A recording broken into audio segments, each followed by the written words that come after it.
नमस्कार दोस्तों अगर वास्तु के बारे में समझना है तो आपको बहुत ज्यादा बड़ी बड़ी चीजों को समझने की जरूरत नहीं है। छोटी छोटी बातों को समझो और आप ये देखोगे कि आपको धीरे धीरे वास्तु समझ में आना शुरू हो गया। और जैसे जैसे वो समझ में आएगा वैसे वैसे जब आप उसको अपने जीवन के ऊपर अप्लाई करोगे तो आप ये देखोगे कि आपको ग्रोथ मिलती चली जाएगी। अच्छा, वास्तु से जुड़े बहुत सारे कंसेप्ट में से एक कंसेप्ट क्या है जिसको लेकर ज्यादातर लोग कंफ्यूज रहते हैं, वो होता है हल्का और भारीपन। अब ये हल्का और भारीपन क्या है?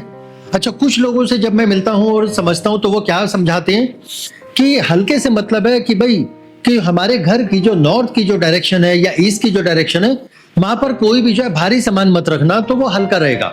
और भारी से मतलब क्या है कि अगर आपने साउथ की जैसे डायरेक्शन या वेस्ट की जो डायरेक्शन है, अगर वहां पर जैसे कोई भारी सामान रख दिया, कोई सोफा रख दिया या कोई बेड लगा दिया या कोई भारी सी अलमीरा जो है रख दी, तो कहेंगे वो भारी हो गया। जबकि हल्के और भारी का इन बातों से दूर दूर तक कोई मतलब नहीं होता।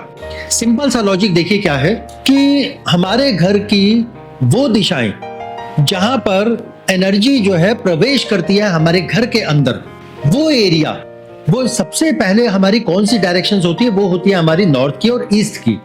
ये दो डायरेक्शन हमारी ऐसी है जहां से जो चंद्र की जो हमारी जो रोशनी है या सूर्य की जो किरणें हैं, वो सबसे पहले जो है प्रकाश जो है वो हमारे घर के अंदर प्रवेश करे और वो सीधा सीधा हमारे स्वास्थ्य के साथ जो है जुड़ता है।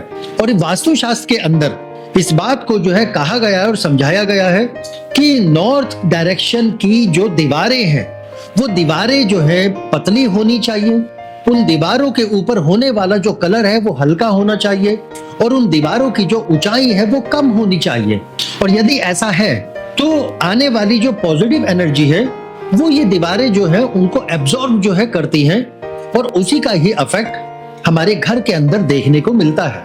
उसी तरह से अगर मैं साउथ की बात करूं तो जो नॉर्थ की डायरेक्शन से जो आने वाली जो एनर्जी है उसको कहीं ना कहीं रोकना भी है। इसलिए साउथ के जो हमारी जो दीवारें होती हैं उसको अक्सर ऊंचा होना चाहिए, उनकी मोटाई ज्यादा होनी चाहिए और उनके ऊपर होने वाले जो कलर है वो डार्क होने चाहिए। जैसे कि आपका पर्पल हुआ या ब्रिक रेड हुआ या फिर ब्राउन हुआ, इस तरह के कलर अगर वहां पर होंगे तो वो क्या करेंगी? उस एनर्जी को रोकने में सहायक होंगी। ये तो था हमारा वास्तु का कंसेप्ट। अब हम इसमें साइंटिफिक कंसेप्ट को जो है देखते हैं। देखिए, सबसे पहले क्या होता है कि सुबह सुबह जिस समय सूर्य का उदय होता है उस समय वहां से जो किरणें मिलती है उसके अंदर जो अल्ट्रावायलेट उस समय जो रेज होती हैं वो बहुत ही जो है इफेक्टिव होती है, बहुत ही अच्छी होती है हमारे स्वास्थ्य के लिए।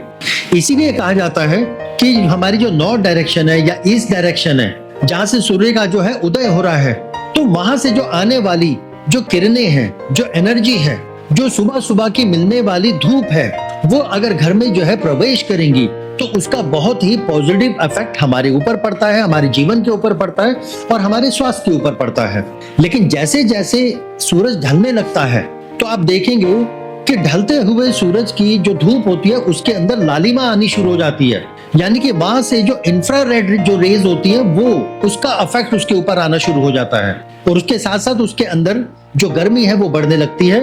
तो ये जो इंफ्रारेड रेज है और ये जो गर्मी है ये मिलकर इस तरीके का इफेक्ट जो है हमारी बॉडी के ऊपर डालती है जो हमारी बॉडी के लिए नुकसानदेह होता है। तो साउथ में अगर ये दीवारें जो है मोटी होंगी, ऊंची होंगी और इनके ऊपर डार्क कलर होगा तो उस समय ढलते हुए सूरज से मिलने वाली जो इंफ्रारेड रेज है वो घर के अंदर दाखिल नहीं हो पाती और यूं कह सकते हैं कि वो प्रभावहीन हो जाती है और उसका असर हमारे स्वास्थ्य के ऊपर नहीं पड़ता।